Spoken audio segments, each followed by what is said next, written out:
Now, from New York, you are listening to Extra Time. I am Andrew Wiebe with my partners in soccer's three-man show today. Kaylin Carr, Kaylin with a C, although I did see Kaylin with a K this morning. She's been gone for a long time. She says she misses us. She didn't actually say that. I just took liberties, and I assume she does.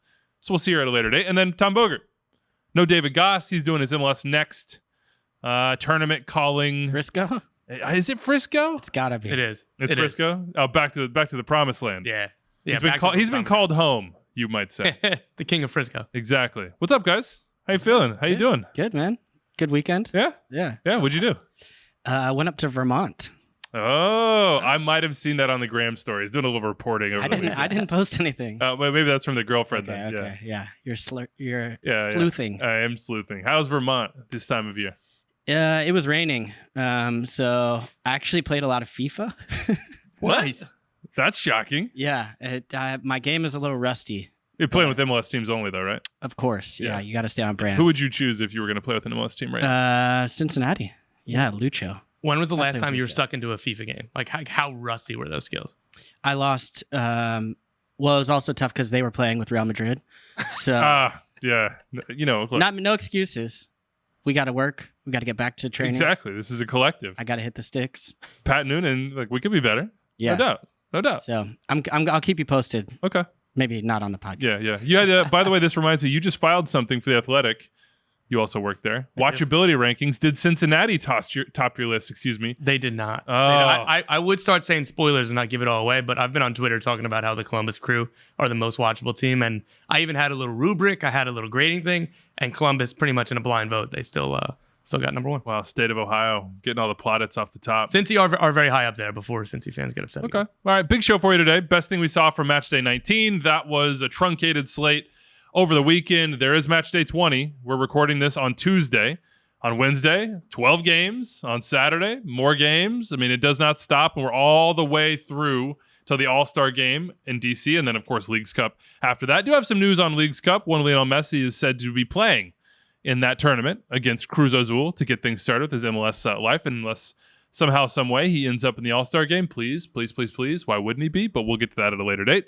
We'll talk about midseason. We've got our award list. We're not revisiting our predictions. It's too early to call ourselves idiots, but we are going to give you a little prognostication for the rest of the year. And, dive into. I did not tee that up well. The national team. Mexico in the dumps. El Tri, truly. And we're gonna talk about 3G as well. Gregg Berhalter, he is the head coach of the national team once again. If he ever wasn't, I guess it was 6 months off. But we were off on Monday. Many people around the country were.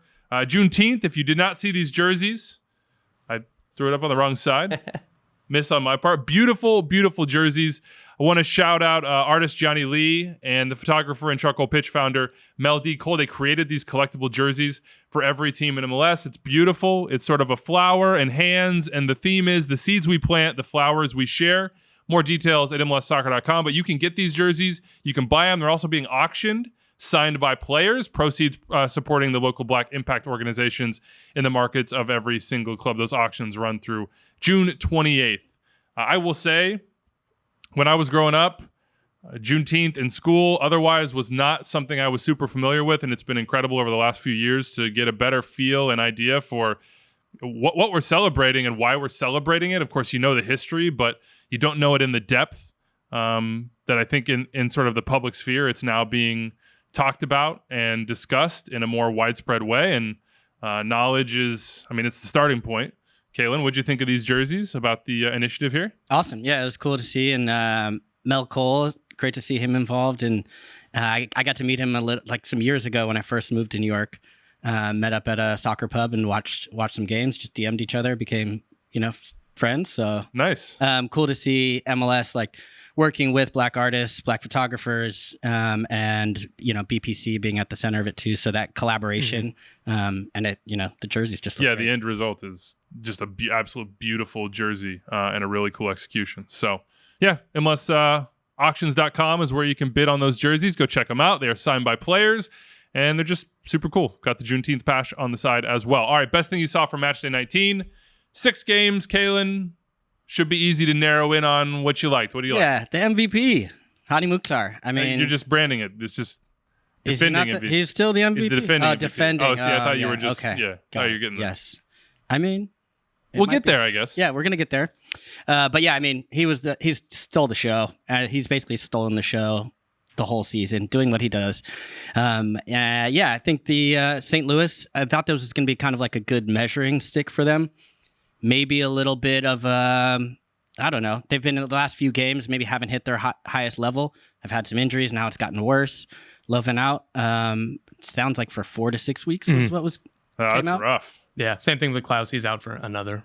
That's both designated players. I guess Nilsson is coming back on the back line or getting close to it, but won't be back midweek. Yeah. Yeah, that's an issue. So you start to see that kind of like quality dropping one notch to the next, and then you go up against a player. And, the idea was for St. Louis has always been kind of the team is the star, and, all these guys are going to kind of make a difference. But I think this weekend showed maybe what some of the worry is as you think about this team that's still at the top of the Western Conference, I think tied on points with LAFC, but what it might be like playing against a star player and not maybe having that guy yourself, at least healthy. So, but Hany ran away with it. I mean, just quality, confidence. He's flying right now. And then at the end of the game, he said, hey, sorry to Shaq more because I should have had 4.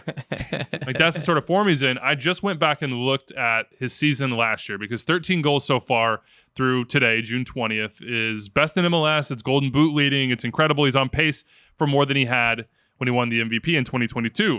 But in 2022, through this exact date, how many goals do you think he had? 7. I have no idea. I feel like you did the research, Tom. It was 6. I threw a guess out there. Good guess on that one. It was 6. He got his 7th and 8th just a couple days after, like in this date. I think June 25th is when he pulled that off. But just imagine the second half he had last year.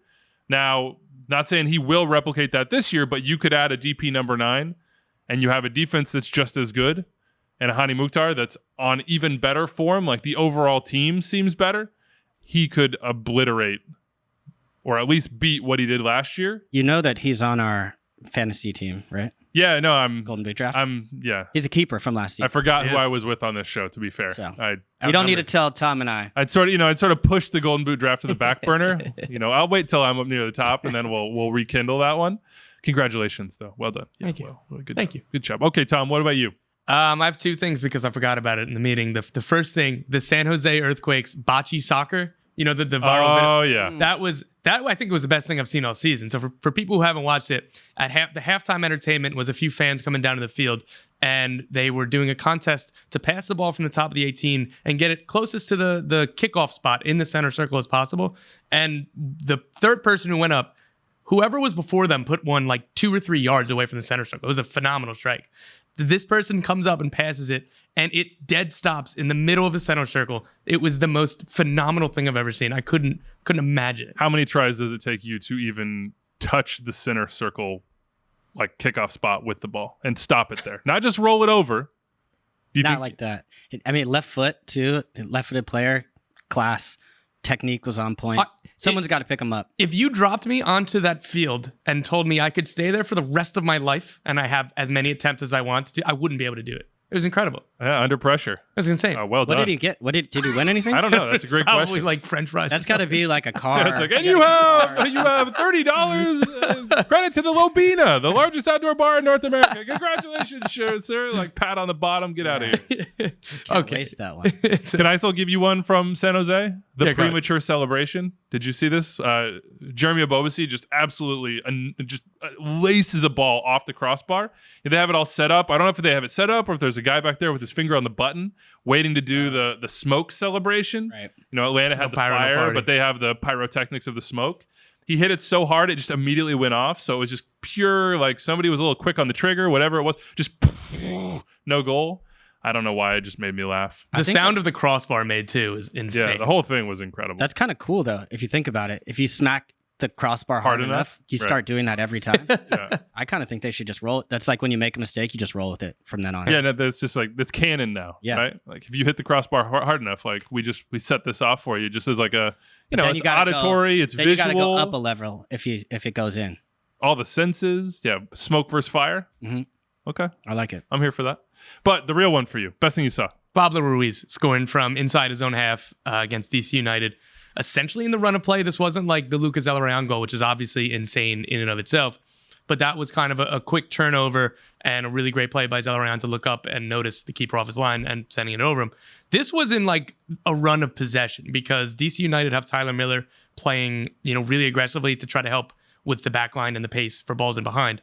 And this has been on the scouting report. This is something that Pablo Mara at The Athletic wrote about a couple weeks ago. It's been really interesting to watch for people who've been at games to notice it because you don't see him within the frame of play. So this is obviously something that Pablo Ruiz knew going into the game because the way he set himself up, he kind of took his first touch as if he was just in normal run of possession and then immediately kind of stepped in, did his like prep step and hit a shot into the upper 90 that, like, again, if Tyler Miller was even 5 or 8 yards back, I don't think he catches up to it. That was a phenomenal strike and, again, goal of season candidate easily. Ruiz said afterwards, all thanks to my coaches who sort of prepped me on this and told me it was a possibility. To be fair, Wayne Rooney told you it was a possibility. Like when Wayne Rooney came out and said, Tyler Miller is going to be chipped, it's going to happen, I was sort of like, hey, Wayne, like, no offense, just let other people do the scouting. Like, you don't have to hand them the scouting report and be like, if you try, one of you will succeed. I will give him credit because 68.24 yards. I looked it up. The longest ever NFL field goal in NFL history is 66 yards. And Pablo Ruiz did it from 68 and put it in, I think, the only place that Tyler Miller couldn't save it, which is sort of like directly back over his head where he's backpedaling. I think if he can move to his right, he's going to have an opportunity to see better and jump back and keep it out. But there was one spot he could put that, and he put it, Kalen. Which one did you think was better, the Ruiz or the Zelarayan? The Zelarayan goal is obviously better from a moment dramatics standpoint, like a winner in, stoppage time. Like, that's unbelievable. First time, I believe, as well, like coming across your body. Mm-hmm. I think it was easier. It's more central. So you sort of have the whole goal in front of you. And I feel like Richie was further out because he just never expected that would happen. Are you on the other side? You a Ruiz guy? Honestly, neither. Technically, though, the Ruiz one I think is harder technically. Yeah. I mean, both impressive. But did you retweet this? Did you retweet that goal? Yeah, I did. Okay. Is that... I'm just not, no judgment. No judgment. It feels like, yeah, But I don't know. The half field goals are nice, but I would say, oh boy, maybe not. They're going to win all the awards, and I don't think they're going to be the best goals this season. Oh, I agree with that. You're saying it's a gimmick. It's just... You're saying it's cheap clicks. The presence of mind, the technique for sure, but I think like the goal that Giochini scored last week, I liked better than the Zelda. Oh, I don't disagree. Yeah. I thought that was the degree of difficulty in a way was harder than just absolutely crushing a ball. The presence of mind thing is really the part that impresses me the most and just the, I don't know the proper term here, but just the kind of, gumption? Yeah, the gumption. To really go for it. That's the part. If you don't get it, your whole team's looking at you. You're going to look silly. Yeah. And goalkeepers are upset when it comes to this. And the one thing I would say about the Wayne Rooney style play, it wasn't just this week that they got burned. Last week, Tyler Miller comes off at Atlanta and gets caught out, and Giacomakis puts it away. So they're starting to, I guess, what you would say is regress to the mean, and that's the way they play. Like if you just turned on a match and you watch Tyler Miller play, and you're like, what is happening? What is this guy doing? Like you'd be thinking like this guy's gonna get yanked because he's out of position. He's taking crazy risks. He's sometimes like barely getting the clearance right, just coming off somehow. And that's why Rooney was saying this was always going to happen. The reason they have to play that way is because they have no speed in the back line. So they can't turn and run. So then you start seeing, okay, all those balls that come in behind, they've been working on this throughout. I interviewed Diego Restrepo, their goalkeeper coach, and he was saying they train this way since preseason. That's why they went out and got Tyler Miller in free agency, because they felt he could play the system, his fitness levels, because he's doing a lot of running, legitimately. Like you know what I just was thinking about as you were saying all this and saying Tyler Miller's name? You remember when Zlatan lobbed a goalkeeper in his first ever match in MLS? That was also Tyler Miller. Oh, it was, yeah. Yeah. The positioning... It's tough. He's got caught off his line a couple times, not like being chipped, but he got beaten near post the same match. So there's been some mistakes. Now, the thing for me is they have clearly made this deal to say, hey, we're going to take the L here and there because overall, in a large sample size, it's going to work for us. And I think for the most part this season it has. they really have been able to get through results. I think Tyler Miller has done his job by and large to a high level. And it's a very difficult job, especially I think the biggest part for me is even when this one he gets chipped, right? But even sometimes his positioning is a little off because he's constantly running all over the place. So then you kind of lose your reference point, even where he's gotten beaten near post a couple times. And you try, as goalkeepers, I'm not a goalkeeper, but I know they try to use the penalty spot as like a reference point, especially. But if you're constantly running backwards and diagonally and trying to figure out exactly where you're going, that's the difficult part. The question I have for DC is, yes, they're in a playoff spot right now, but can you play this way in the playoffs? And that's where I start to say, when you make a bet like this and you say the high variance of these mistakes, and I think a lot of these like large sample aggregate statistics don't really translate as well to the playoffs because the margins are just tighter. So you're going to make a mistake like that and boom, that's the end of your season. But is that premature to even discuss because they got to get to the playoffs, period? I think this might be the only way that they get there because as you said, they don't have speed. Now you might want to put pressure on the ball. Right. Like that would be a good start, especially when, RSL tried to chip him again in this game. It wasn't like they just had one bite at the apple and were like, oh, cool, we're good. They were like, no, we think we can do it twice. Right. But I think you hit it right on that this is the deal they've had to make with the devil to get to the playoffs, but it might ultimately be their undoing at the same time. But for me, this was a new phenomenon maybe a month ago or a couple weeks ago. Like this is going to be as part of the scouting reports for every team that plays against them. So I think that we need to keep monitoring this to go forward of how many times oppositions are attempting this and if they're successful because it won't be as valuable. It won't be a net positive if this starts happening. Obviously not every week, but this is something that teams are going to try. And then that'll make Tyler Miller kind of back up. And then if the back line is still playing at the same height, it's going to be more difficult for him to come off. So I think that this is just an adjustment that other teams are making. And I'm curious to see if this is like a one-off or if this is going to become a couple times a game, other teams are trying this. And then it's making DC kind of either rethink this or readjust. I understand why they're doing it, to be fair. And it's not just to me the backline issues that they have. It's like, okay, how are we best able to create chances? Well, it's playing off of Christian Benteke.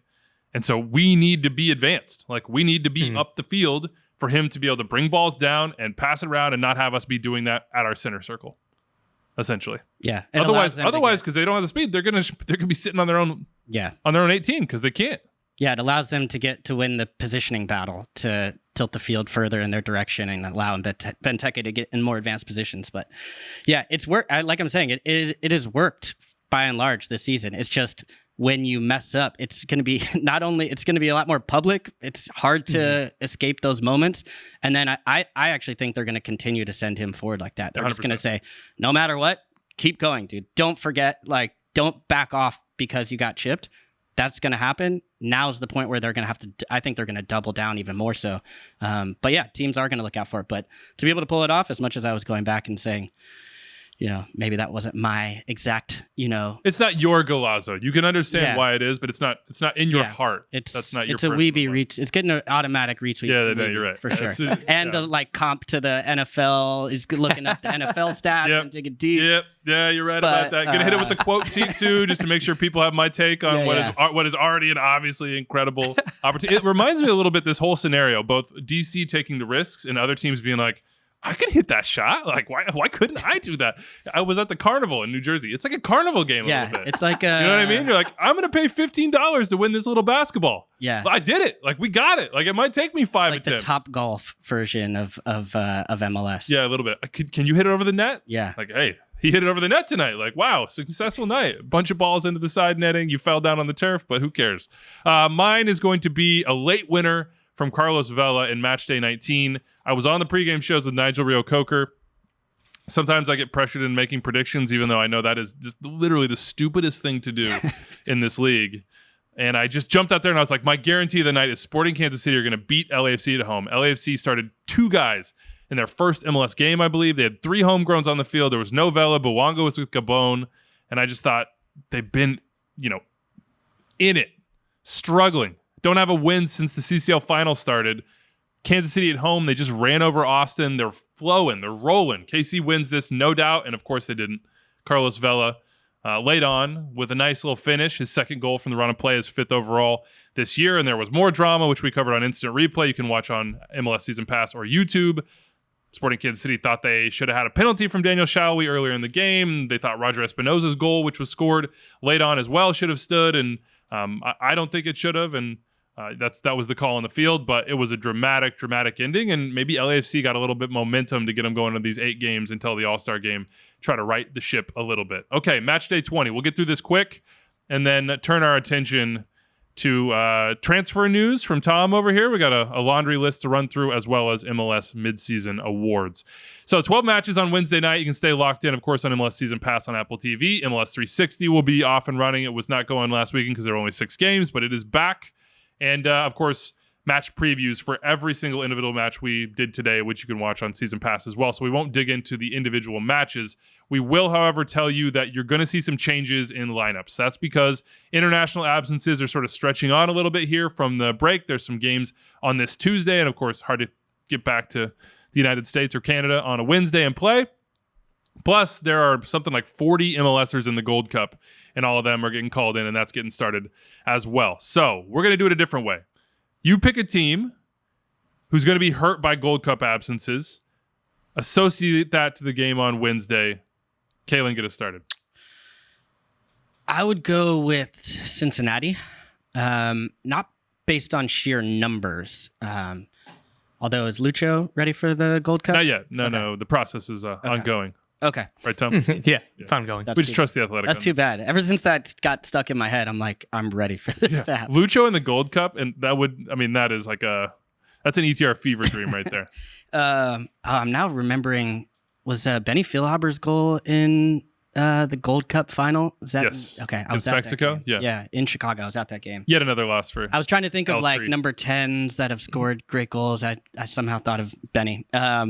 Anyways, so they're gonna miss Brandon Vasquez and then Matt Miazga. So I think 2 like really big figures on the team. And then on the other side, Toronto FC is missing Sean John.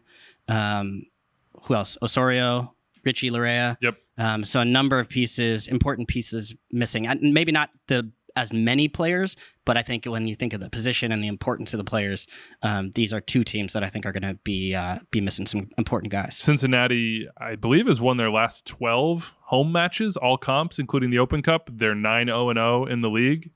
Lucho, of course, is available and will play in this match, and you figure it all revolves around him anyway. But Yersa Mosquera is not available. He is still with Colombia, I believe, and they have some injury issues as well. Out goes Vasquez, but Sergio Santos is coming back from an injury. Nick Haglund is coming back from an injury. So Pat Noonan with some interesting math to do on Wednesday night. Tom, what's your team? Seattle Sounders. They're going to be without Jordan Morris, Christian Roldan, and Alex Roldan at LAFC on Wednesday. Those are 3 absolutely crucial pieces to this team. And last show, I was on here ranting about Christian Roldan, and I think that we overlook his importance because sometimes it's not him scoring a goal, or it's not necessarily him with a great assist, so we can overlook it. But or it is. His presence is so integral. I ran the numbers for with and without on the field with Christian Roldan. Over 750 minutes, they've scored 17 goals. Without him, over 1,000 minutes, they've scored 7. So they scored 2 goals per 90 with him on the field, 0.6 per 90 without him. Like, again, there's a lot of causation, correlation.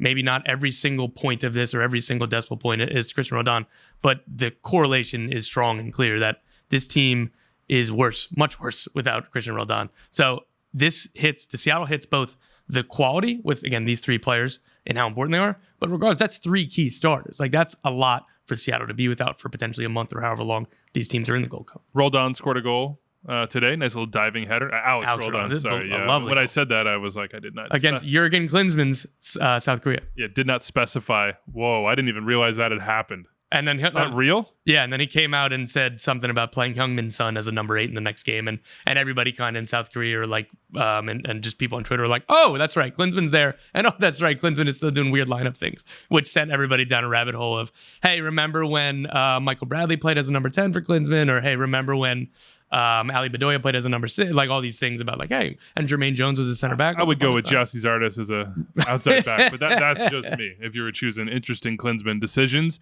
Jordan Morris, Roldan, those are your starting wingers for the Sounders. Ruiz Diaz is back, but now he doesn't have those guys, so pressure on Leo Chu, and then they got to figure out what they're doing on the right side. Maybe it's Rusnak. Yeah.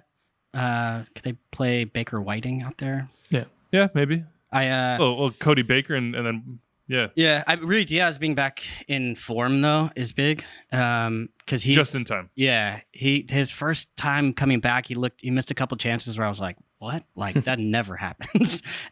Just the ones where he's just like crashing the box and just got it wrong. And then this one, it's like, oh, he's taking the ball away from goal to create an angle and then curling it. So him getting back in form will be big. I mean, Leo Chu and Jordan Morris had this really nice relationship. And now I think there's going to be more on Chu now and Rui Diaz to find that type of partnership. Different type player as far as, not going to be stretching the field maybe as much or running, but maybe that trailing run, looking for the knockback a little bit. I think that could be a good recipe for Seattle to find. And the Sounders defense has been spot on all year, no matter who's playing up top. So got to find a way to be a little more sharp in the final third, but Rui Diaz is one of the sharpest tools in the shed. I'm going to go Jesus Ferreira or Andre Blake. Not quite a list, but somewhere in between. I think these two are maybe the most impactful individual losses for teams. Andre Blake, we know the effect he's had for the Union over the years. This Jamaica team looks very good. Damari Gray actually just committed as well. So their attack is going to be very interesting to watch in the Gold Cup, but Philly using Blake is no good. It seems like it's going to be Bendick, and no offense to Joe, but it's Andre Blake. And then Jesus Ferreira for Dallas. That's difficult. He scored fully half of Dallas's goals this season. Dallas go to Austin on Wednesday night for some Copa Tejas. Right now, the Dynamo, with 2 games played and 4 points, are tops in that, but it's a big week for Austin, 2 home games. In Copa Tejas, it's Dallas midweek, then Houston at the weekend. So I'm very curious to see what Dallas do without Jesus Ferreira, because Jesus Jimenez is not the same kind of player. Alan Velasco is not the same kind of player this year that he was last year, and Paul Areola is still coming back from injury. It feels like maybe Haider Obrian, ton of pressure goes on him. Can he be that sort of guy? But again, same thing with Seattle. Their defense is so good that maybe they can just weather the storm for a month or whatever it is, because we all expect the U.S. to make a deep run in this thing. All right, that is Matchday 20, full coverage, MLS Season Pass. Watch all the games, watch MLS 360, etc., etc. Tom's transfer notebook / other news / whatever you want to put in here, Tom. Should we start with Messi and just get that out of the way? I think we should. Okay. The Athletic was reporting that there were just a few details to be agreed between Tata Martino and Inter Miami over the head coaching job. Ciel Merlo, who sort of runs things down in South America as far as breaking news, went on Twitter, I believe, today and said that it's done. An agreement has been reached with Tata Martino, and he's now the coach of the club. So it seems like everything is going one direction, which is that Tata's going to be that guy. It makes sense. He threads the needle with MLS and Messi, and basically nobody else could do that. So here comes Tata, maybe sometime in July. Meanwhile, in a conversation with reporters, Jorge Mas, one of the owners of Inter Miami, said Messi will come on a 2.5-year deal with another year option. Sergio Busquets is likely a designated player, and that Messi will debut in Leagues Cup against Cruz Azul. Kalen, what do you think of that news? Are you excited for Messi and the boys to get the gang back together? Does this increase your Leagues Cup yes. anticipation? Yes and yes and yes. I mean, all of the above. The idea that we actually have a date now to circle is exciting, because you're constantly waiting. And I understand this is a big contract, a complicated one, so there's a lot of moving parts and pieces to sign a player. And to be clear, the contract is not yet. That part's not yet done. We've said that many times on the show, and we'll just repeat it again. Yes. My contracts were a little more simple. It's a matter of leverage, Kayla. We have a little less leverage than. Would you like it? You guys have contracts? Yeah. I'll come. Yeah. No, I'll do it. Yeah, for sure. Yeah. Can you ship my car? Yeah. Oh, I don't want to go there. No, we can't go there. It's been a long week for Kayla on the car front. So, yeah. Did orcas attack your car? I mean, the end result is basically the same. Oh, man. Up the orcas. I think that, to be able to have this this date to circle will be amazing. And, the intrigue of Leagues Cup, it's kind of sneaking up on me, where I'm so in on all these MLS matches, and where, I feel like the season's in full swing, and international, we had Nations League, all these things. And then all of a sudden you're just going to blink and it's going to be this. And so now I think the idea that the world's best player is going to arrive right at the beginning of this is going to just give this thing just so much more juice. The fact that the audience, of course, all over the world, but I think even domestically, and what a way to introduce a new tournament like this, to be able to say, this is now just must-watch TV. You have to watch this. I need to do some more prep I'll just say candidly on my like Liga MX teams, it's hard to like catch up on everything. So I'm digging into different people that I have as resources to be like, hey, I need to learn a little bit more about these different clubs. And of course we know from Champions League, but that's not all the teams that we're going to see in this tournament. So, and then I think also the idea that teams are going to be learning more about Major League Soccer. And I think more through Messi's arrival. Overall, people are just going to be, just exposed to it. And so I think there's a lot to look forward to, and I'm ready to kick it off. That's the beauty for me is it's the exchange. And for me, the competitive exchange between two leagues and in a depth that we just have never seen before. And I've always been curious about, like, oh, what if? We got the Tigres Toronto FCs. We got the, LAFC Monterrey or Kansas City Monterrey or whatever it is, the sort of the best teams in their best moment trying to measure themselves against each other. I want to see some of these teams that in the league maybe right now are struggling a little bit, who are not traditional CCL participants, get their opportunity. Even teams that are doing well, like Nashville hasn't been here. Yeah. Like they have an incredible project. St. Louis? St. Louis Club America is the one. Drop them in. Like that's going to be madness. That atmosphere with that playing a club, a city with a ton of history, but maybe a club that doesn't have one, obviously, and then going up against one of the most historic clubs in the entire region is going to be huge. So yeah, and now Messi. It adds a level of attention that you can't really replicate. Anything to add there, Tom, or do you want to run us through your news and notes? No, I think you hit it just on that it's a 2.5-year deal. That, again, none of this has been signed yet. It's being finalized. And with Tata, that, again, was like last week, us at The Athletic, myself, Pablo Mara, and Felipe Cardenas reported that Tata and Miami were aligned on the sporting project, and that, so like the sporting side of things was kind of all set for him. And, we're still kind of told. Should we sign Messi? Yeah, I think you should sign Messi. If we sign Messi, do you want to be the coach? Are we aligned? Well, yeah, I'll be the coach. We have alignment. Alignment achieved. There is a lot of power brokers then now in with the team. Again, with Messi, you have to cater to him as the best player of all time. With Tata in Atlanta, he had power in terms of signing players. I don't believe it was ultimate power, but more than say like the average coach. And so that was always the deal with Tata. If you want to be a manager, he has to have a big say on players. And he was really integral at recruiting a few players to Atlanta. Like I remember an interview with Miguel Almiron was pretty much just like, I'd never heard of Atlanta, like candidly, but like Tata called me and I said, okay, where do I take the plane? Like, where do I go? Like, I'm in. So Tata could have that with Miami. That'll be useful with the sanctions and with everything else that goes into this roster building as they're bringing this roster on the fly. Sergio Busquets, as we also reported, that is kind of the most likely of the Messi and friends. It's coming out now that it looks like it's going to be a DP if and when he does sign rather than a TAM deal, which complicates the roster further because they can buy down Gregory for Messi. They can buy down Campana, but I don't know if they will. So that would leave maybe a buyout for Adolfo Pizarro. Who knows? So there's a lot of moving pieces for Miami this summer.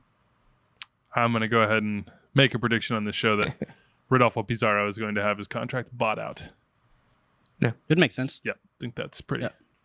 6 months left. Like it seems like the most painless, forward-thinking move that you can make. Yes, it hasn't worked out. No. I would say the Tata deal is kind of when we talk about Messi and friends.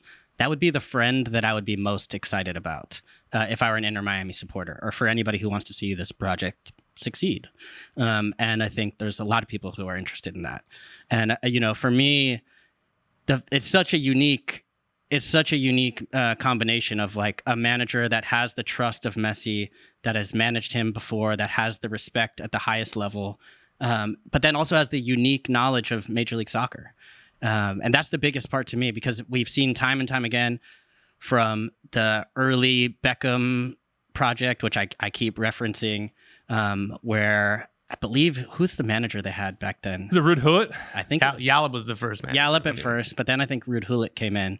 I could be wrong on that, but I just think the idea that you have to have when I even think of the best Beckham teams, like they had Mike McGee, they had so many different guys that were able to do it. Todd Donovan, like AJ De La Garza, Sean Franklin, like all these guys that really made this team click. And it wasn't just the star players or the star DPs. And I think Tata would understand that. And that's the part for me is somebody's going to have to get the ear of Messi to have that trust. I think he could be the person to do it. I am a little concerned sounds crazy to say, but signing 2 34-year-old players, if they go and get Sergio Busquets and if they go and get Jordi Alba, is not a recipe I've seen work as far as the positions that they play, because Busquets has had, he's been on the best teams always. So Barcelona have the ball the entire game. Spain, he played in the World Cup, right?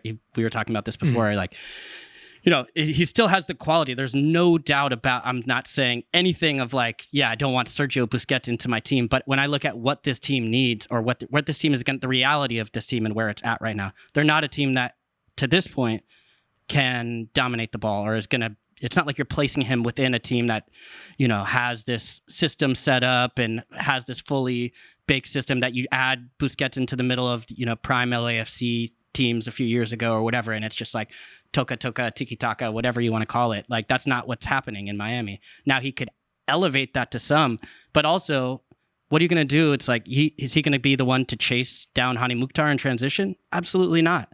A 34-year-old left back, Franco Negri is the one position where I'm like, they have a pretty solid left back. They went out and got that position solidified. They have 2 good fullbacks right now.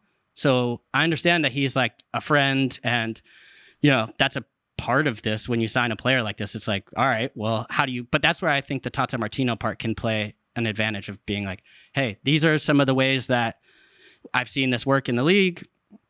We had this guy named Julian Gressel. He was a draft pick. All right, Jordy, I need you to watch some tape here of Julian. Here's how Julian got in the prime assist spots. He was very good as far as bridging. That's good.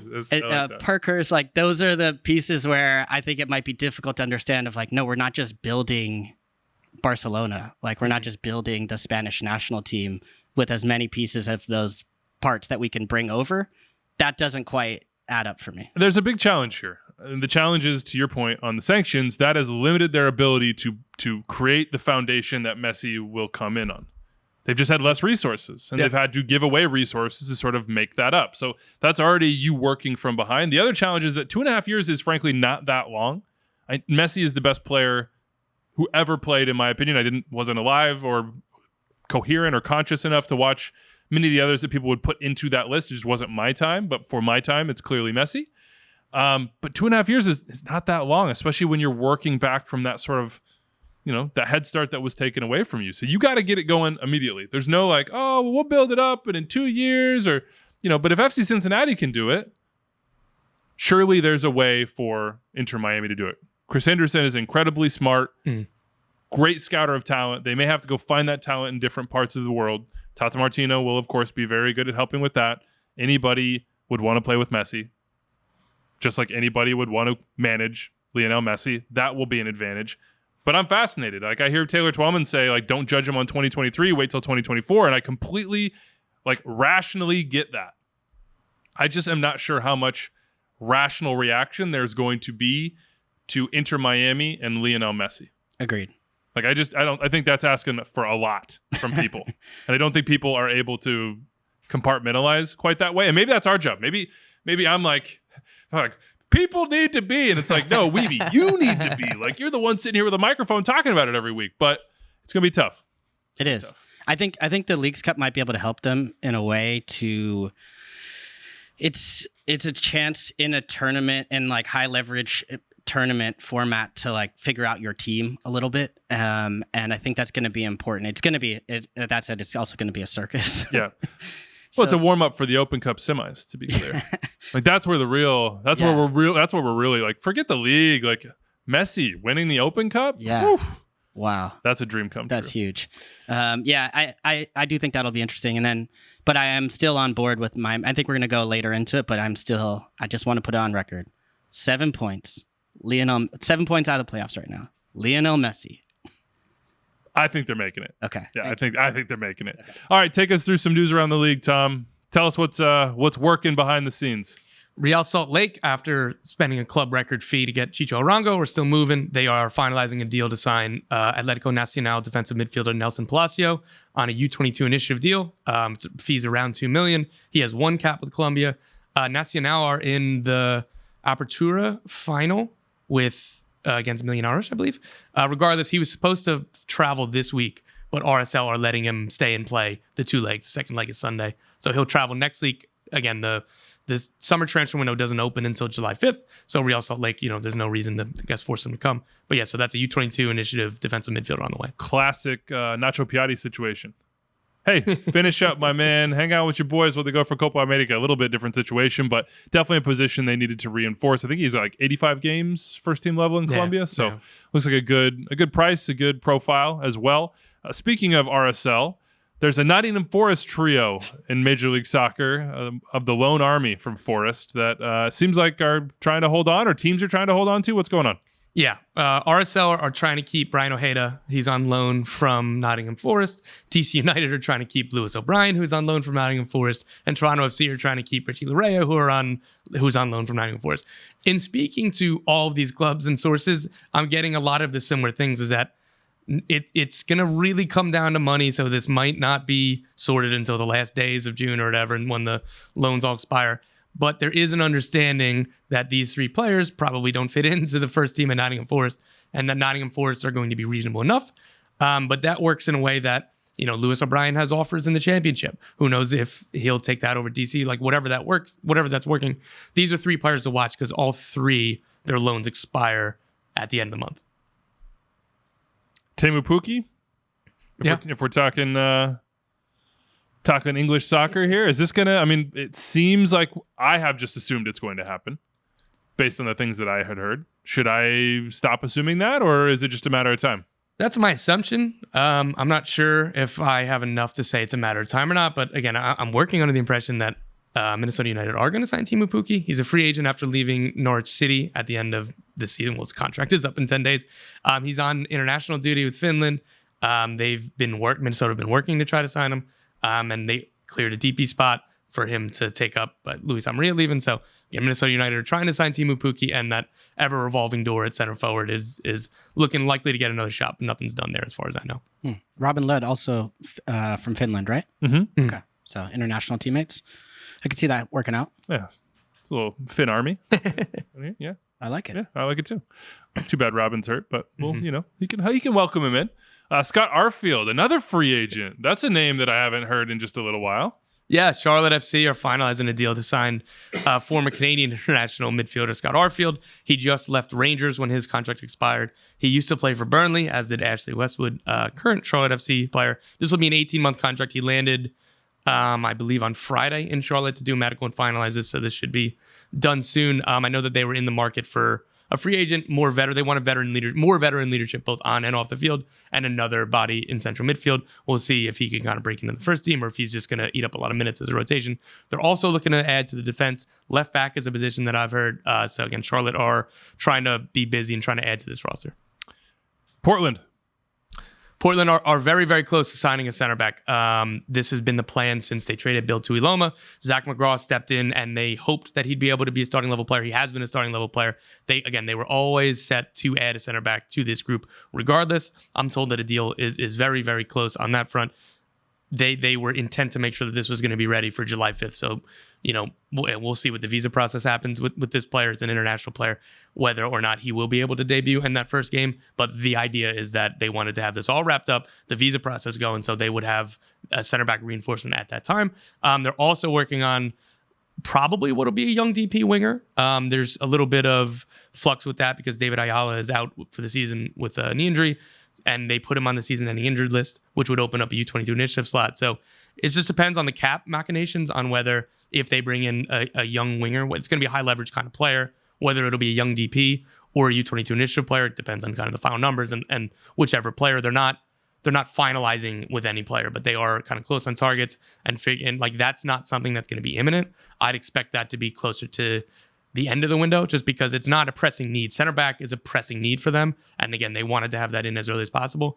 The attack has a lot of good talent, and a player who's like either U22 initiative or young DP, think of Juan David Mosquera last year. He came in the summer. He didn't play a ton of games or a ton of minutes down the stretch last year. So that was more about finding your feet in the team before. This year he's been an integral every game starter. So they're not rushing on this kind of young DP U20 initiative winger. New England News bought out Josie Altidore.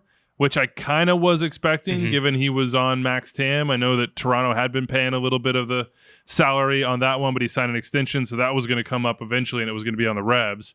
They need some players. They need a replacement for Barrero, probably. Maybe a center back, you would think, given some of the issues they have there with injuries and depth. What could we see the Revs do?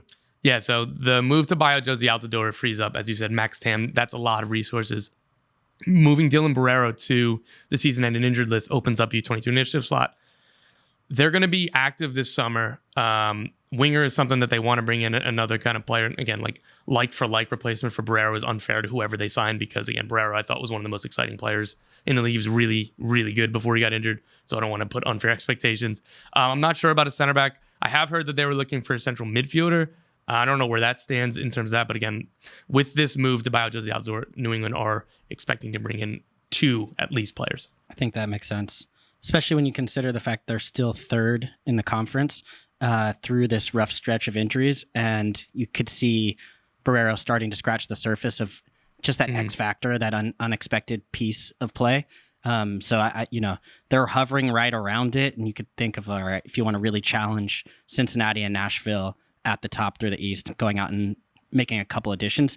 They've even gotten, I think Noel Buck, like these young guys that have come in have really made them better and maybe even been better than they've expected. So then you look around and you say, okay, we've got this group. It's all built around Carlos Hill. If you add a piece or two here or there, you don't quite know because they've lost players to moves in the past. We don't know what's going to happen next year. Petrovic, there's a number of pieces that could move on. So getting same with Buck actually, but so I think it's a good move to open up some space to go for it. The Revs, one of only 2 teams in MLS on a current win streak in the league. I was shocked to see that when I was checking out the. You know who the other one is? I do. We did this. Don't. We're testing Tom. Who's the other one, Tom? No idea. Come on. Just throw a guess out there. Current win streak. Just 2. There's only 2 teams. They both won 2 games in a row. Juneteenth jersey. Nashville or Cincinnati, one of those 2. Oh, No. come on. Over 2? Always going for the obvious. Houston Dynamo. All right. Dale Dynamo. Our Dynabros out there are having a great time. Against the same club, LAFC. 2 different ways. Who said LAFC were top? Well, they're back on track. yeah, they're on track. Yeah, I celebrated that. Yeah, my bad. Speaking of Sporting Kansas City, though, Alan Pulido rumors are heating up. Don't know if that's just journalists and clubs south of the border saying, "Hey, this guy's going to be out of contract soon," and we'd like to start things. But it's now been Guadalajara as well as Cruz Azul that have just been floated out there. Peter Vermees came out and said, "Hey, we've not been in contact with any clubs about Alan Pulido. Any rumors about bids or anything official like that, that's completely inaccurate." I think Kansas City would be crazy to sell him. I mean, at this point, what's worth more? The very little amount in the last 6 months of the deal that you're probably going to get back, or your ability to actually compete this year, given where the club is? I think you'd have to say, hey, let's try to compete. He's finally healthy. I'm not saying a championship window is wide open or anything here, but it's not out of the realm of possibility that they could get on form and make a special run. It would be out of the realm of possibility if he wasn't there. I would agree with that. Yeah. Yeah. Cool. He elevates everybody else the same way. There still is, I asked it on the last show, there still is a big question about what you do with him at the end of this contract. If you resign him, probably you would on a senior DP deal unless you looked at his body and have all the data and you say, wow, he's just in the best form of his life and the best fitness of his life. But man, looking at those appearances over the years, it would be hard to do that. Maybe Max TAM, but you'd think Chivas or Cruz Azul would trump that money-wise. Gotta be. So I don't know that would work out, but we will see. I want to throw out a shout out to the Home and Away SKC podcast. Drew Vanderplug on Twitter, always one of the best resources for anything Sporting Kansas City, and Daniel Sperry as well at KC Star with some good information about what Vermees is saying. Let's go to our midseason review. We're halfway through. We're going through a bunch of the awards. One person has been assigned to give the award out, so to speak. And then the other 2 have the midseason award. The midseason, the midseason award. Right, and then there are rebuttals, or there's additions. You could either rebut if you disagree, or you could honorable mention, addition, Weeby list if you feel necessary. We start with the Landon Donovan MLS MVP. Kalen Carr, you've been assigned this category. I think I already did this one. You did, yeah. It's Hany. Yeah, Hany, 13 goals, 6 assists. Weeby has just promised that he's going to triple that towards the back. Didn't promise it. It's a possibility. But you know what's crazy? When you think about Vela's, was it 2019 season? Mm-hmm. Think about 34 goals, right? Yeah. Yep. and like 15 assists or Just whatever. completely absurd. It's the best single season in MLS history. It's like crazy to even go back to. You thinking about like the goal record, and you always think about flirting with it or whatever. Like it was Joseph Martinez the year before, and Zlatan Ibrahimovic. I think he finished third that season with like 27. It was insane. Was Wando up and around there? I don't know. Wando's was 27. 27 as well. And And then PWP Joseph got beat that. 27, and then obviously Lassiter got. Yeah, because it was 27 for a while between those three players. Joseph got to 29, and then Vela just. But 34? Insane. Like what Hany's doing right now crazy. seems crazy. And you're like, oh, bow down for Hany. But you're like, wait a minute. If I extrapolate that out, like he would still just be at 26. He'd be 8 behind. Stupid. No, but I mean, he has been ridiculous, though. I mean, especially I think with the position he's playing, not being a traditional striker, but continuing to lead the Golden Boot route, and the fact that really there's so much focus going against him too. So much of the game plan is playing against Nashville is to stop this one player, and you can't do it. You know where it's coming from, and he's going to find those moments. Whether I think Taylor did a really good job, in the match of saying just the way he was able to find space and have a knack for that. You can sense that, and then the confidence too, just the ability in and around the box to finish in so many different ways has been super impressive. Do you have a rebuttal or an addition here? No, Hany's the MVP, but if I had to vote for number 2, it'd be Lucho Acosta right now. I'll have a Weeby list for you here. Wait, real quick on the Lucho one. I do think if Cincinnati win the Supporter Shield, it's very hard to not pick the best player on the best team. So there is, Hany would have to be far, far and away, I think, to pass. I'm giving you a weird look here because Nashville are 5 points back. They are probably, and we'll get to this later, the primary pursuer right now, especially given they're going to go get a number 9, it seems. Cincinnati already got theirs. It's going to be a fascinating race, both for the Shield, it feels like, and also potentially MVP in the East. I'll throw out some other ones here. Jesus Ferreira. I mean, Dallas are just utterly reliant on his goals, and he is probably going to be in and around, if not the Golden Boot, sort of like just behind it, depending on Hany and others' pace. Going to miss a ton of time for Gold Cup, so that's a blow to his candidacy. Denny Bawanga has got to be here. He has been carrying LAFC, so he's sort of out of sight, out of mind right now in international duty, plus LAFC's form has dipped, but he's right there. And then the under-the-radar one, to go back to your Revs point, Kaylin, Carlos Hill. They've been missing Gustavo Bo, Giacomo Veroni, another designated player, hasn't really been a factor for them, and they just keep rolling along, not in part, like relying on his sheer brilliance. He's got 7 goals, 8 assists. Too, it's not looked good. I mean, he's everything for them in the same way Lucho is for FC Cincinnati. All right, newcomer of the year. This is purely Tom territory. Georgios Giacomakis. He's been awesome for Atlanta United. I think we were all really in favor of the move, talking about it in preseason and when he was signed, when things became official. And he's lived up to the scouting report of, dude scores goals. He's going to work his butt off. He's going to create fouls. He's a low usage player, which is perfect for Thiago Almada and a couple other wingers they have. This is somebody who, with or without Thiago Almada, he's going to be awesome. Like, this is a guy who's just going to score goals. It's been everything and more from the first day that he signed. Like, this is just an A+ signing by Garth Lagerwey, Cross Buccaneer and Atlanta United. And a wonderful personality, too. You might be at home like, I don't care. Like, I don't care that he goes in interviews and says, I always think about the Golden Boot. That's what I care about. I do care about those things. I do want to be entertained by a player, both on the field and off, and I certainly am on. I think his ability to see the right run and make that run with just sort of like Joseph Martinez-esque reckless abandon of like, if anybody gets there, it's going to be me. What I love, too, is when it doesn't get to him, one, he's furious. He's pointing at the ground. He's pointing to where the ball should be played. But he's immediately turning back on for that next ball. He's immediately sort of recycling his run. He is that relentless about one thing, and that is scoring goals. 10 goals so far this season. Only Big Dunk. Duncan McGuire is scoring more goals per 90 in MLS than Georgios Giacomakis. Duncan has 5 in about 411 minutes, so he just pipped him by literally 1/100th of a goal per 90. But Giacomakis is Tom's. Does Extra Time do Rookie of the Year? First year college player is what we've done, and Big Dunk is right there. He's okay. As much as I hate to say it, Doyle listening at home just cackling and rubbing his hands together, but yeah, he's probably that guy. So He did call that one. Who's your? Do you have an addition? Do you have a rebuttal? I have an addition. Yeah, Edward Loven. I think his he's played a bunch of different roles for this St. Louis City team throughout the year. But I think 26 years old, the size, the technical ability, the range of passing, personality. I think he's given them a lot of personality, even on like set piece delivery, everything. He does a lot of different things super well. And I know the team is the system sometimes feels like it might take away from, I think, the way this team is maybe recognized individually. But I would hate to see that, because I think they have a number of players when we get to this kind of conversation of mid-season awards or end seasons of awards that I think deserve real recognition or outside of the system. So I agree. Edward Lovin is definitely one that I would put in there for newcomer of the year. It's really tough for St. Louis right now. Leuven out with a quad injury for 4 to 6 weeks. Yeah. Bradley Carnell announced today. Klaus out another 4 weeks still. Whatever is going on with him just keeps getting extended. These are the two designated players. That was like, I always think whenever I was injured, I was always like, I think this is 2 weeks. Because at 1 week, Yeah, I knew it wasn't 1 week. But then I was like, okay, it's got to be, it can't be longer than 2.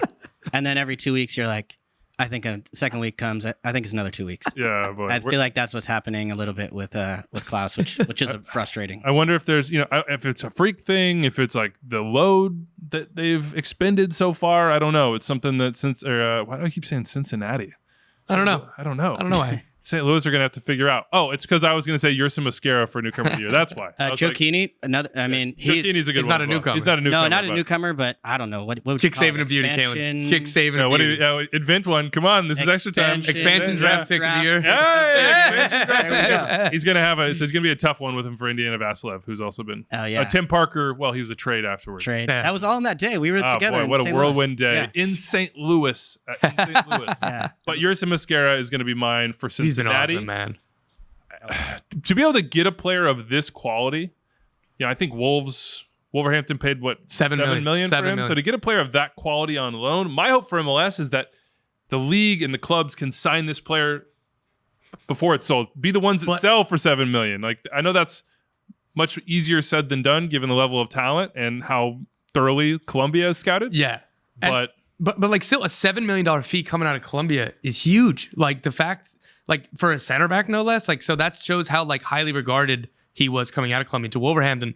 So Cincinnati being able to get that deal done, as you were saying, on loan, like that's fantastic. I was talking to people at the club around when it was signed. It was like, yeah, there was no shot we were getting a purchase option in this. They still believe in him. And then it was like a month into the season, it was just like, yeah, there's no shot we're going to have this guy for another year after this. Like, he's just clearly like Wolves are like, this is what they wanted. They wanted him to come play every game in a good, solid league rather than playing in, the U21 league. And then maybe when he comes back in the winter, he can go to the championship or something. I'm not sure. That's just speculation on my part. But like, this is exactly what Wolves. This wasn't like here, take our problem. Like Benfica B has like 400 players that they seem to go on loan to a lot of places where, yeah, just take them in and we'll see what happens after. Or Nottingham Forest with like, say, Lewis O'Brien, Richie Laray, like, all right, like go on loan and we'll see what happens after. Like Wolves, this was like a developmental loan. well done to them. Yeah.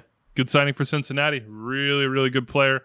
But it also speaks to the window being open for them and why Aaron Bupinza is also so exciting as a transfer signing this summer. Young player of the year. This is me. It is Thiago Almada. He finished second to Jesus Ferreira last year. Ferreira aged out. They have to be 22, born on or after January 1, 2001, I think it is. Yeah.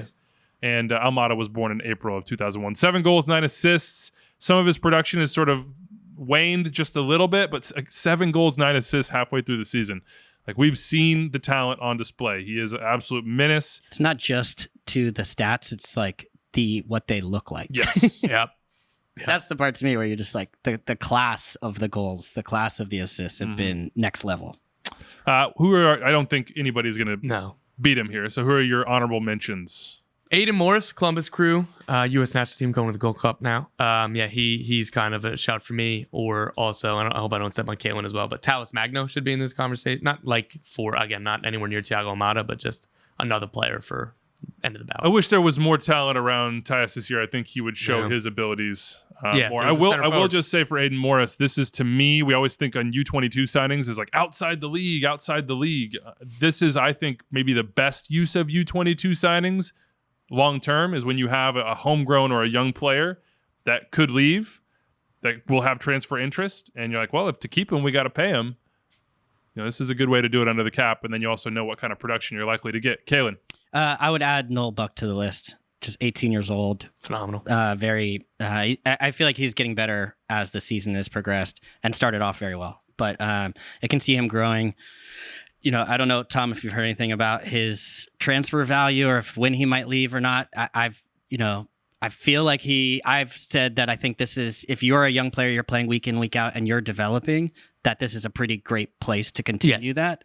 So I didn't get the sense that there's like any rush to make this happen, but there might be more interest. Curious. Yeah, well, because he has the UK passport, he's eligible for both England and Wales. And by the way, England FA have been in communication with the Revs about they would have called him up earlier this month, but he's playing first team games for New England, so that we're like, you can stay.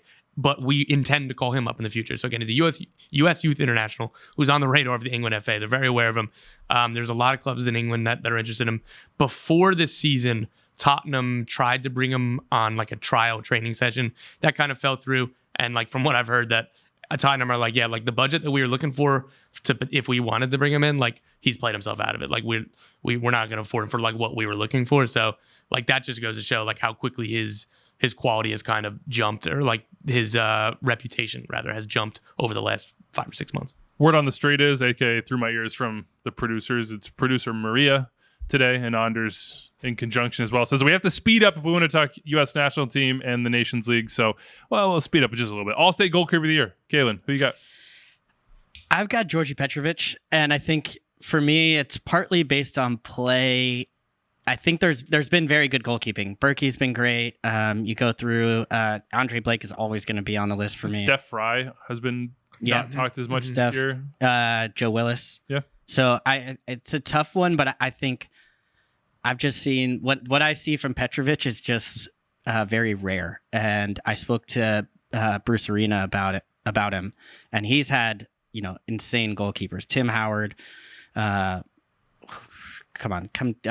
Turner. He's gone through, even going with the national team. You think of all the guys he's had from Keller and Donovan Ricketts won a couple goalkeeper of the year with him, I think. And he said that he thinks Petrovic has the most talent of any of them. So he's not one for hyperbole. So I'm going with Bruce on this one, and I think Petrovic right now I don't think he's going to be in Major League Soccer super long. So I'm enjoying watching him while he is. I'm going to go Weeby list on you here, Tom. You had Roman Berkey. I think that's the obvious one. I would say that I would vote Berkey today over. This would be a rebuttal rather than a number 2. Oh, interesting. As an addition. I can accept a rebut. Yeah, we'll split here. Yeah. Split. Interesting honorable mentions. Drake Callender, I think, is having a very good season on a tough Miami team, but he's seeing a lot of shots. And that is a difficult job as a goalkeeper. He will have a big role to play in the second half of the season. Yes, Drake does. Did you see him celebrating the Nations League, by the way? I did, yeah. That was I was cool. very happy to see him. It was cool to see him soaking it in. You could just see, Cowbear, etc. I was hoping someone...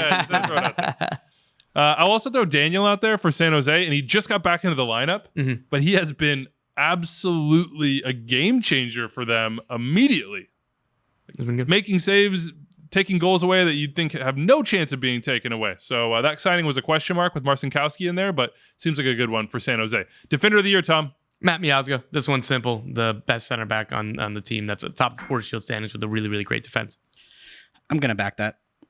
Even though I want to rebut you. Just waiting for your opportunity. Yeah, one might come here.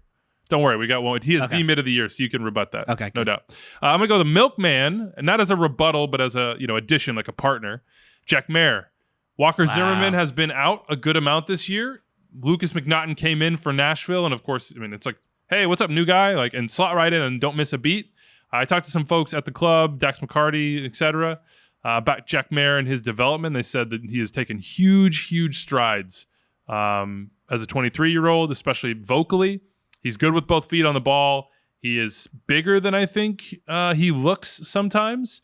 And when I watch him, see like a young Matt Hedges. So I think Jack Mayer needs a little bit of love and has been playing very, very well. And imagine when Walker comes back next to him. Anything to add? Well, a couple more to watch later on. Miles Robinson, yes, playing very well with the national team. Could see him Atlanta have given up too many goals, I think, to probably have a defender of the year on the side as of right now. But with his contract situation coming up at the end of the year, that's definitely one to watch. And then I would always throw in Glesnes and Jack Elliott into the mix.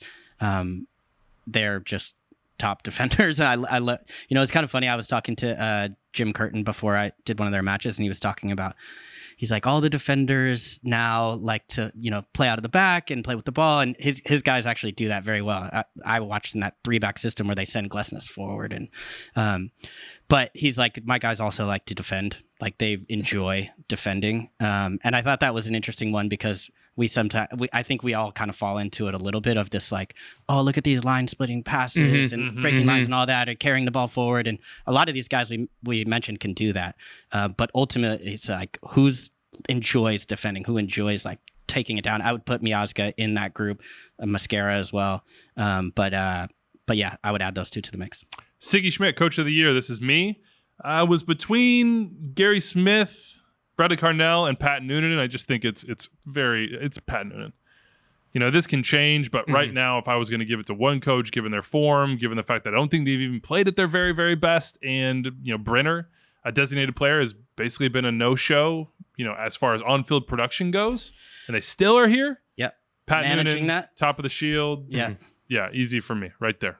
I think this generally goes in, it's either like the top supporter shield winner gets it, right? There's like a few different categories that this can go into. So it's like supporter shield winner. So you could add in if Cherundolo gets it, if they win the supporter shield and make a second half run to defend their supporter shield, I could see that. Sometimes it's like the guy who exceeds expectations. I felt last year was Wilfred Nancy. Yeah, wanted to see him win it last year. I just thought the level at which they rose their game was incredible, but didn't get it. Yeah, I was trying to think of people who fit in that category. So I would say, well, Wilfred Nancy, in some ways, if him coming and taking this Columbus project as a new manager to the next level. Lucci, I would put up there for me. I think they're 4th in the West right now. They finished last season at the bottom of the Western Conference. Yep. So I think he should be in this category. I would also throw in Ben Olsen. I know it's been a big week for them. There's still a lot to prove, but beating LAFC. And I think the two ways, the tactical flexibility to push forward on the front foot at home, 94-degree heat. I think it's going to be 99 in Houston on Wednesday night. And San Jose have a tough time on the road. Yeah. I'm comfortable perfect. thinking about it. Come on. Yeah, how did you play in that? That mustache would just melt. You wouldn't be able to handle that. It was brutal, but it plays to their advantage. And Houston team 6-1-1 at home. You think about how now the heat starts to kick in. They could really pick up some points there. But I would put both of those managers that we're going to see this week in that conversation for that sort of like unexpected big bump up from last season. And respect to Bradley Carnell, he's definitely in the conversation, but his job just got real hard with those players out. D-mid of the year, Tom, we'll finish it there and then do a quick supporter shield combo. Yeah, Andres Cubas for me, Vancouver Whitecaps. He's at the heart. He's what allows them to play Julian Gressel and Alessandro Stroff in the midfield together, because he covers so much ground defensively. He does so much in defensive transition. It allows those two players to get forward and play with more freedom. He's just been a phenomenal signing by Vancouver. Agreed. Go back to Cincinnati. I've been in Nwodo. I've been trying to say Cincinnati about every team apparently in this show, but Nwodo has been one in a parade of just really smart, spot-on, nailed-it signings for this front office. And, Lucho can't be Lucho without that. Barrial can't bomb forward with the way he bombs forward without that. Those defenders don't look as good as they look without Nwodo. So shout out to him. What about you, Kalen? Rebuttal? Addition? No, I was thinking of doing a Weeby list, but I'm gonna sort of be restrained here. But I'm gonna go Diego Chara. You know what? Just Diego Chara. Don't overthink this. It's Diego Chara. He's played every minute of every MLS match. Incredible. This season. That's incredible. It's insane. I was texting Callum Williams who's doing the game. 37. 37 years old. Eternal. He's played every minute. Eternal. Come man. on. I love him. Give him That's the award. awesome. Just crazy. I think how many games for the Timbers? More than 350 in all comps for sure. He's probably approaching 400. He's truly one of the legends. Absolute legend. Yeah. I'm gonna throw Carlos Guerrezo, Jose Martinez, Artur, Matt Polster, and Cesar Araujo out there just to finish strong. There you go. With a list. Supporter Shield winner will be. What you guys got? Who are you I taking? didn't know we were doing this. I missed this. It's in the rundown. Okay, It's all right. literally, the rundown I think Cincy says hangs on. Supporters Shield winner will Right. be, and then there's 4 question marks after it. I think Cincy hangs on. As I do. I know it's easy to say the team that's in first right now, but like they're so good, and I think they can hit another level in that attack. Like Lucho's been the only one, not Barrial obviously, but from wingback. But Lucho's been the only one of like the front 3 that's been really good this season. Like Vasquez has had slow start. Obviously, like we've been talking about Brenner and whoever else has been playing instead of Brenner. And with Aaron Bupenza coming in as a DP forward, like I think that they still have another gear, and they've shown that they can win in so many different ways over the last 18 months that, for me, it's Cincinnati.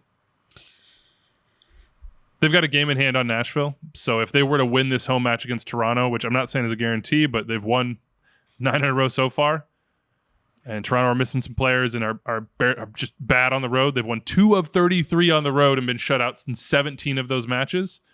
So if would go with Cincinnati, that would give them an 8-point gap on Nashville. I think 8 points. lot of it comes down to the signings. So what is Bupenza? If he's hits at that top end level, then that takes it to another level. Nashville, same thing. If they have that DP spot open, if they hit on that, how does that change this team? So, and then I would also put LAFC on the other side. I think they've been able to withstand this CCL run and still are in a very good position with some games in hand. So, but only 1 game in hand on Cincinnati.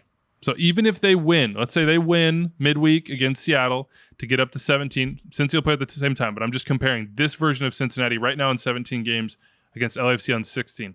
They would still have an 8-point gap if they win, and Cincinnati could push that to 11. Right. But I think we haven't seen the bounce back that we saw from Philadelphia after CCL that I think is going to come for LAFC. So I still think there's more to come when LAFC gets their group all together and gets healthy and gets going again. So, but I would still give the edge to Cincinnati. I think you're right. I don't know why I'm making an argument against it. I don't want to say Cincinnati. I'm gonna say Nashville. I don't want to curse Cincinnati. I think that story is just so fun and awesome, and I know what's the wreckage that has followed in our wake of predictions in the past. So we won't. I'll take the L on Nashville down the line, or just a triumphant W. But Cincinnati feels like they have the absolute edge right now. Just 1 loss so far in 17 games. All right, let's talk CONCACAF Nations League, one of the most important competitions in world soccer, the winners of which should crow about it forever. Put a star on the crest. U.S. national team back-to-back winners, 2021 as well as now 2023. Beat Mexico in the 2021 Nations League final, the 2021 Gold Cup final, and the 2023 Nations League semifinals, which kind of felt like the final. No offense to Canada, who didn't really show up in the final, but the emotional climax in a lot of ways was that Mexico match. 3-0 for the U.S. in that one, 2-0 for the U.S. against Canada in the final. The U.S. against El-Tri, which fired their manager in the wake of all this. They have not lost in 6. They've won 4 of those last 6. In addition, they've won the last 3 tournaments in CONCACAF. On the flip side, Canada lost, and then John Herdman sort of dug into the federation, was like, hey, this isn't great, but we're not going to focus on that. We're going to focus on the winners, the ganadores. What's the best thing you saw? We'll borrow a bit that we do for MLS match days. What's the best thing that you saw from the U.S. or just in the Nations League? Okay. I think it just had to be lighting up Mexico. Yeah, felt good. Felt real good. Maria's in my ear. I'm sorry, Maria. But yeah, I had to do it. And I think the way they did it, it was convincing. It wasn't close. And then just I'm not normally behind getting red cards, but I loved just the spice, the way that Mexico melted down. Should you rip your shirt in half right now, Hulk Hogan style? Should you go full Weston McKinney? I mean, the theatrics, all that was fun. It felt like this group, it was like they were backing each other and they withstood. Then the next match stepped up in a bigger way. So the Mexico win for me, just to sort of send them into chaos. But then actually after the match, our own chaos ensued as far as the news. At halftime of the exactly. match. Yeah. which is too bad because it took away from that performance or a little bit of the glow. It took some of the shine off of it, but it was awesome. And then I think the other one was Balogun up top. Just he looked dangerous, being close or like seeing him with the national team, you could see his quality before, but then you're like, how's this going to fit? How does this all tie together? And for me, even in hold-up play at times, stronger than I expected, holding off guys, just relentless, finishing, just look lethal around the box. So, and then Pepe getting a goal too. So then you start to have some competition. So I loved what I saw from the 9 position. Do we... How do I say that? Should we blame the Athletic for ruining our U.S.-Mexico joy? Tom, what do you have to say about Yeah, this? what do you have to say for your colleagues at the Athletic who through some incredible reporting? I'd say great job. Yeah, yes. I was at a concert that night, so I didn't see it for a while. And then What concert? What concert? Please tell Yeah. me. Dead and Company, Grateful Dead. Shout out to Dead and Company. It was phenomenal. But I look at my phone at some point after. Big jam band This guy is over amazing. here. Yeah. This is what I expected. That's exactly what I expected. And I see it on your computer too. I'm gonna come in with a tie-dye shirt on for the next show. Just be ready. I'm ready. Yeah. Okay. But prepared. yeah, but yeah, that was just they got a lot of comments from fans that weren't so positive, but that's just look, man. When you get the information, you get the information. It's just incredible reporting by Paul Tenori and Pablo Mar. He was great on the post. Yeah. He was an absolute star on the CBS coverage afterwards. Give Paul a ton of credit and everybody at the Athletic who do so much work, including you, Tom, obviously, that helps us do our jobs and makes covering this league much more interesting. What's your number one thing you saw? What's the best thing you saw, Tom? The platinum hair for Gio Reyna and Joe Scally. That's a little subset for me. I enjoy Love it. that. Love that. Kaylin, good look for you. I've done that once. Yeah, my whole high school team did it one year. Need photos. It's no, I'm never gonna see those. You'll never find That's those. look, if that's your bro, that's your bro. You got to go full plat. No, I respect it. He played like it. Yes. Yeah. Which was the best part. So my actual moment was Reyna's assist to Baugan. Like Baugan is different, man. Like again, we were all talking about how incredible he played for Rims and his talent. He was going to be different, but like seeing him, like you said, Kaylin, seeing him with this group, like he's different. We've been talking for years about who's the starting number 9, who should it be, who could it be, what's going to happen in a few years. Those questions are gone now, man. Like it was very clear, and he wasn't even like great over 180 minutes, and he's even said like it's not going to happen overnight. But like he's just different, man. And that assist from Reyna, the timing of it, the deft touch, the questionable defending to let Reyna take all that space before playing in Baugan. Like I don't know. I think that one play boiled it down for me between the attack. I feel like I was just at a Dead and Coke concert right now. It's just flowing? different, man. It's just different. Like, it's just different. Sorry, I had to let the music take you, man. Yeah. I'm feeling this one, man. I was feeling it with Gio Reyna, though. Like, this is what we've wanted. This is what we dream about when we watch this guy, U.S. national team fans and Dortmund fans as well. The amount of talent that he has. He might be the most talented player on the team, and he might be the player on the team who has the most talent that has not yet been realized. Like that's the crazy thing with him. And we'll talk about Gregg Berhalter in a second, but if he's playing like this, he's got to be on the field. Like that's the deal. For me, I'll go through the Weston McKennie deal, the Hulk Hogan thing, the kissing of the crest, just his complete. He just embraces like kind of like being the guy in the front of the line, you know what I mean? Like he's the first Spartan. He's just like, it's me, come get me. I didn't think he deserved the red card.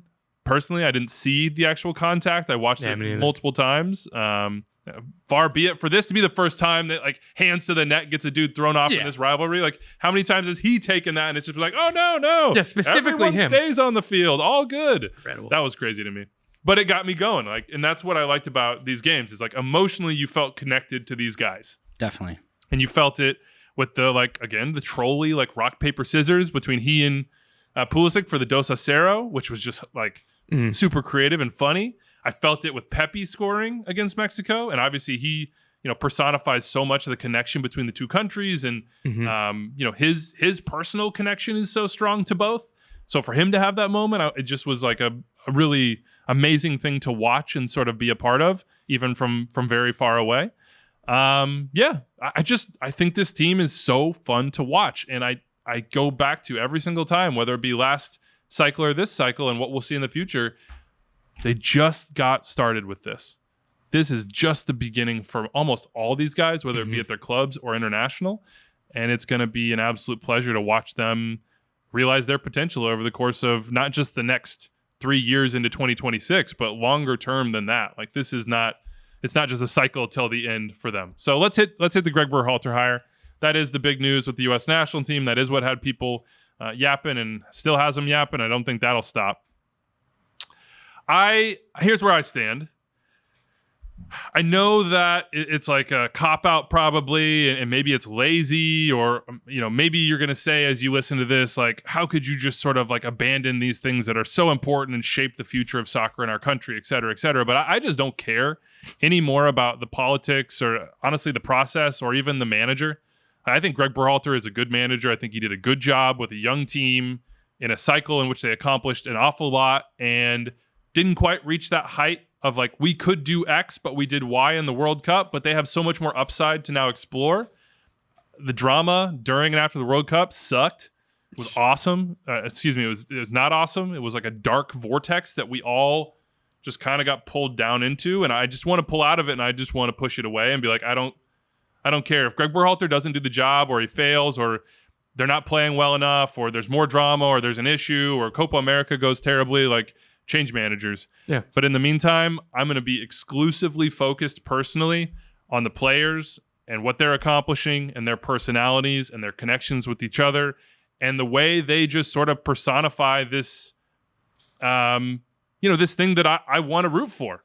Like, I want to root for all of them from top to bottom. Every single story they have is compelling. They seem to get along amazingly. And when I look at a team like that, you can't help but like imagine what it's like to be in that locker with them, spraying champagne, celebrating. You see Christian Pulisic like playing with Walker Zimmerman's baby and babysitting.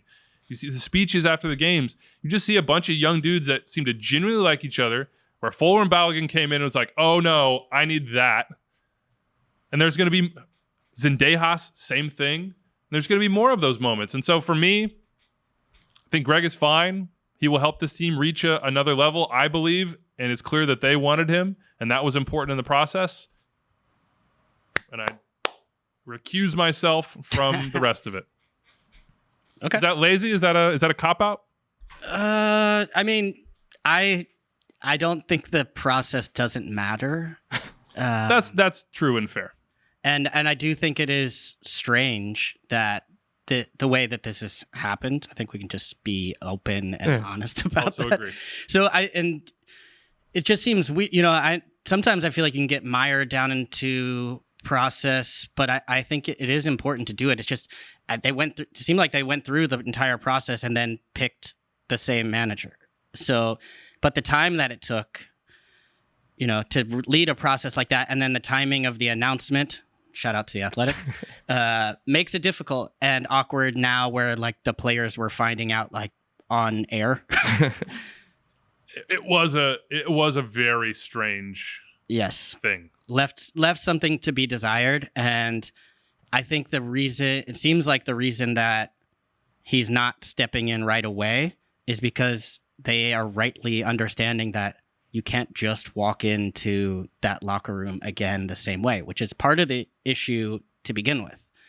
With Gregg was the way that all this went down. Now, it's hard to go into this without actually like going into all of the nitty gritty of it. I'm trying to find a way to do this. The context of it all is very difficult to put quickly and efficiently. Yeah. Because there's so much. Because when it comes, the big outstanding part was the Gio Reyna and the Gio Reyna part. But then also there's work to be done with Pepe and some of these guys that didn't make the roster.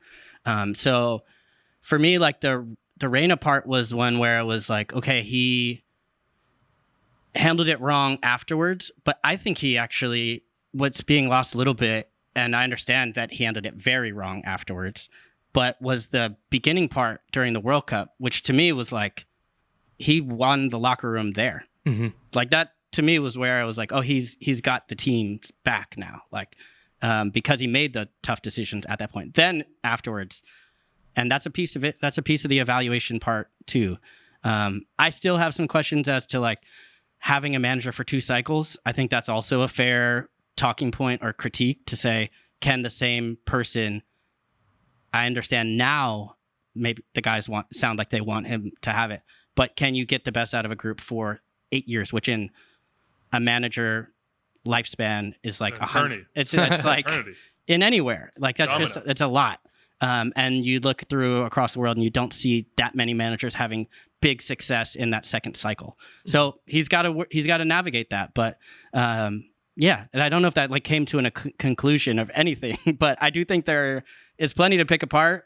The part that's frankly off-putting is the like toxic reaction and the like hyperbole and the way people are going crazy online, which for me feels like there's a line between caring and like wanting to support your national team, which we all do, and then also like personal attacks or people who are like going way out of control of it, which makes it difficult to talk about on air, where you say, oh, I don't even want to touch this because, you know, I don't want to deal with the mentions of like which side you took and are you pro this or anti that. And that's the part where I'm just like, all right, maybe throw it. That's where I get your initial point of like, I kind of want to throw my hands up to all this. Yeah. And it just feels like we've been saying a lot of the same things. Like we were on the show, I'm sure, in January saying these same things. Like nothing really has changed since then. Just some time has passed. And again, I will say that a new sporting director came in, and a new sporting director was the one who, led this process and ultimately made the decision. So that's newsworthy in terms of the process and whether it was just, look, Mexico got rid of Tata Martino, hired a replacement, fired a replacement, and now hired another replacement before Gregg Berhalter is going to return to the national team. And I don't know if Mexico's super aspirational. No, but my point is that like the process and that. Like the timing, I just don't understand how it takes that long, right? Like you had to do sporting director to go first. to the context side. You had an internal investigation that, for obvious reasons, needed to happen. You had sort of a time period of the process where you, realistically, for U.S. soccer to have credibility, you're changing Ernie at the top, so now you need a new leadership. Okay, you have to do that process before you can do the coaching process. And now you've done that. You bring in that guy. Okay, he starts his process. Okay, well, the timing with coaches in Europe and elsewhere is not perfect. All right, Jesse got let go at Leeds, so now he's available. Okay, go through that process. I'm not shocked it took the time it did. I'm also not shocked that as somebody outside the organization said, hey, I think Gregg's the best guy for this. Like, ultimately, he was interviewing for a job he already had. So, like, he should be very good at that interview. Like, you know what I mean? Like, just from a logistical standpoint, that sounds obvious, but he should have been planning and thinking about what was going to happen next for this team after the World Cup. He should be able to tell you exactly what went wrong at the World Cup and what he learned over the course of a cycle better than any other manager could, because he's the dude in the room. So it's not surprising to me that he would be the guy at the end of that somebody outside said, yes, he's the right guy. In addition, if the players are all saying, and not all, but the players that you talk to and maybe the ones that make up a leadership council that Gregg Berhalter put together, again, this goes back to like the relationship and how much that mattered. Doesn't surprise me. But now it's on Gregg to get results. Like this isn't like, hey, it's all good. What happens? Well, whatever. In the next 3 years, like do your best, which was kind of the deal for this last team, right? There were expectations, but it was a young team that was doing it all for the first time. Well, this is the second time. There's no qualifying. Go to Copa America and have a legitimate chance at making a run and perhaps even winning it or getting to a final. Like, be ready to do something special on home soil in 2026.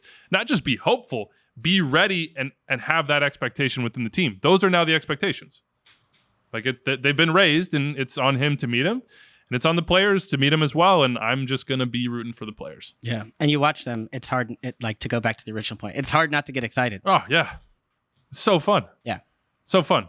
I hope he and Gio can sort of, whatever the path is forward for them, that they figure it out and it works out, because we need both. Same thing with Pepe.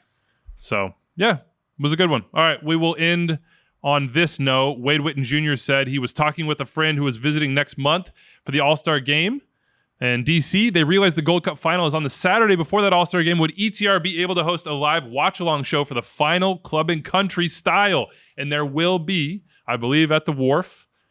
I don't know any other details other than I think it's called the Wharf in D.C. A watch party for that match day as well as the Gold Cup that will be there hosting. So there you go, Wade. We will see you in D.C., and we will see you on this podcast on Thursday evening. There's action on Wednesday night, Matchday 20. MLS Season Pass, of course, is where you watch that. Tune into MLS 360 pregame shows for every match as well. We're on those, right? Yes. You and me. Yeah, let's go. Respect. Kaylin and I, along with Julian Sakovitz. Not Tom Bogert. And not Tom. You know what? Shout out to The Athletic for breaking news at inconvenient times. Well done, guys. All right. Enjoy your week. Adios.